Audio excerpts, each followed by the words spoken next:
Hey, if you're a real estate agent and you're wondering what are the top 5 videos that I should make to start off my YouTube channel? Well, that's exactly what we're gonna cover in this video. I'm gonna walk you through the first 5 videos that are very simple, very easy to make, will help you get started with your YouTube channel. And then in another video, we'll cover all the rest of the videos you should make. So if that's what you're looking for, stick around because we're gonna get after it right now.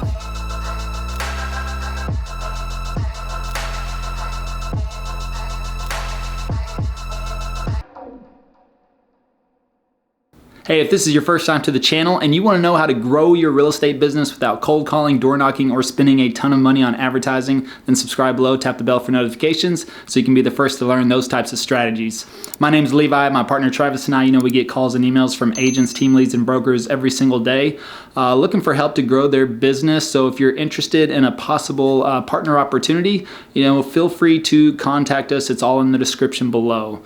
Or even access our courses and everything that we have coaching for free. So that's an option too, but just go ahead and reach out to us below. But anyways, we're gonna get into the top 5 videos you should start your YouTube channel with. Very simple, very easy to do. Number 1 is a pros and cons of your video.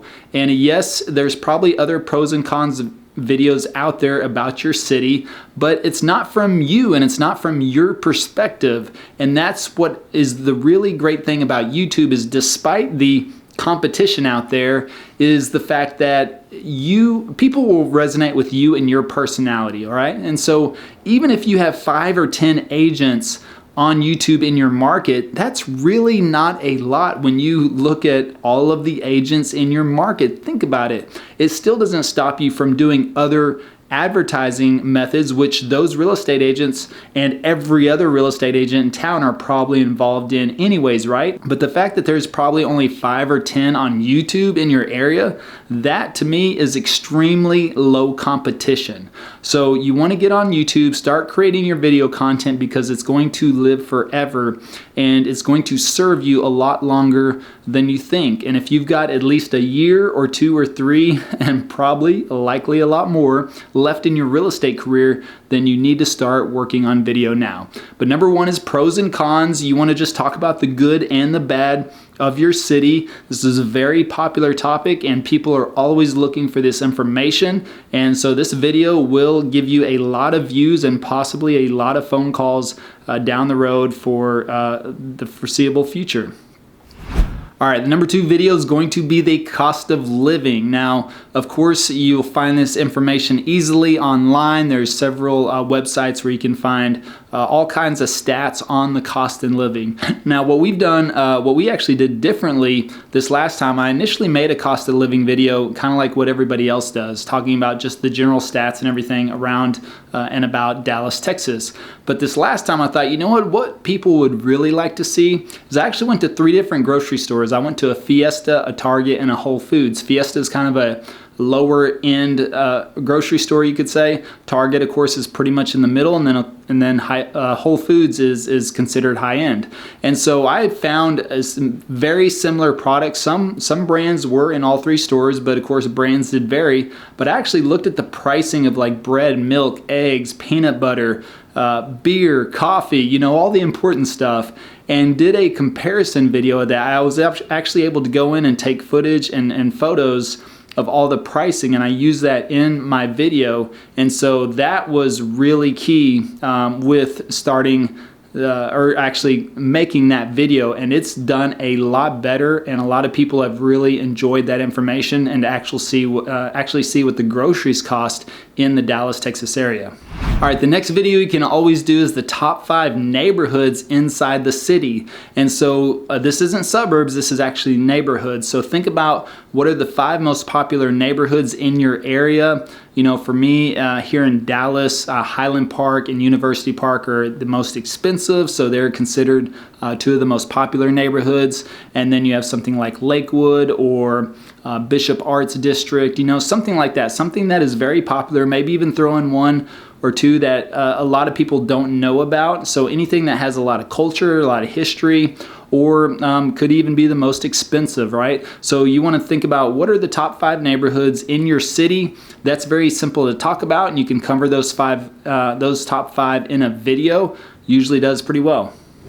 All right, so the next video you could do is the top 5 suburbs, and that way you can highlight at least the top 5 suburbs around your city, and that usually really gains a lot of popularity because most people are looking towards the suburbs than they are looking to move into the city. So that's something to keep in mind as well. So you can base your list off your own personal opinion or what you're seeing in the real estate trends, or maybe recent rankings in a magazine or a news article, something like that. And so anything that you can find that will help you determine that, or if ultimately people are looking for your opinion, so that's something that you definitely want to factor in there as well. But also make sure that they understand that that's your opinion and you're no way, shape, or form trying to steer them in any direction. All right, number 5 is going to be veteran benefits. This is always a popular topic. I myself am a veteran, so this was one that I was really excited about doing. So look up all the veteran benefits in your state, and there is a lot of benefits for veterans, especially in Texas. And also you want to check their disability rating. So there are certain benefits that will be allowed based on their disability rating. That could be anywhere from 60, 70, 80, or 100% usually. So make sure whenever you're explaining those different veteran benefits that you check to see if there's a disability rating that's attached to that, because sometimes some benefits are only allowed if they actually have a disability rating attached. For example, here in Dallas, you get free parking at the airport to up to 90 days. That's a big deal. Like short-term parking, you can actually pull right up in the terminal, park right across from it. That costs usually $25 a day, and you can park there for up to 90 days for free if you have disabled veteran license plates. But here's the deal: in order to get disabled veteran license plates in the state of Texas, you have to have a rating of 70% or above. So just keep in mind, you kind of read the fine print because you don't want to misinform anybody, of course, but look at the fine print and that way you can include that in your discussion on your video. Make it very thorough because veterans are looking for that information. And I'll tell you what, you Google or YouTube veteran benefits in Texas will likely have the top video that pops up. So, and we'll probably get ready to redo that moving into 2022. So that's the other good thing is, once you make these videos, hey, you can update them and it's okay to have more than one out there, so not a problem at all. So really that kind of sums up the top 5 videos you could use to get your YouTube channel started. So that's pros and cons, that's cost of living, that's the top 5 neighborhoods, the top 5 suburbs, and veteran benefits. Always a good start. Now what we always recommend you do as well is that you want to film those first 5 videos first, maybe even throw in a 6th video so that if you're planning on scheduling 2 videos per week when you start your YouTube channel, that gives you 3 weeks of content. And what's really important about that is that if you can schedule those 6 videos out, you have 3 weeks of content. That's going to give you 3 weeks to make your next 6 videos. And if you stay within that pattern, you should always be 2 to 3 weeks ahead on your content. Now, if it takes you a full 3 weeks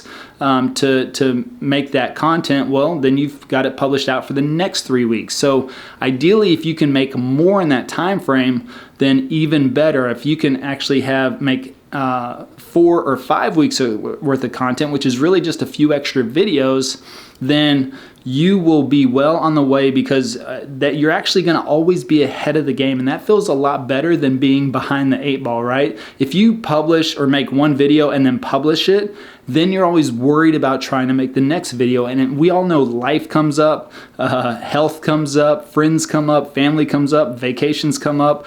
Anything can come up and throw off your schedule. And so if you have the next 3 weeks planned out or scheduled out, that gives you a lot of breathing room. But you got to make sure you get your next 6 videos filmed within that time, and then that's always going to keep you ahead of the game, and you're going to feel much better. That's going to relieve some pressure, and that's going to make this a lot more fun because you don't have to worry about it all the time.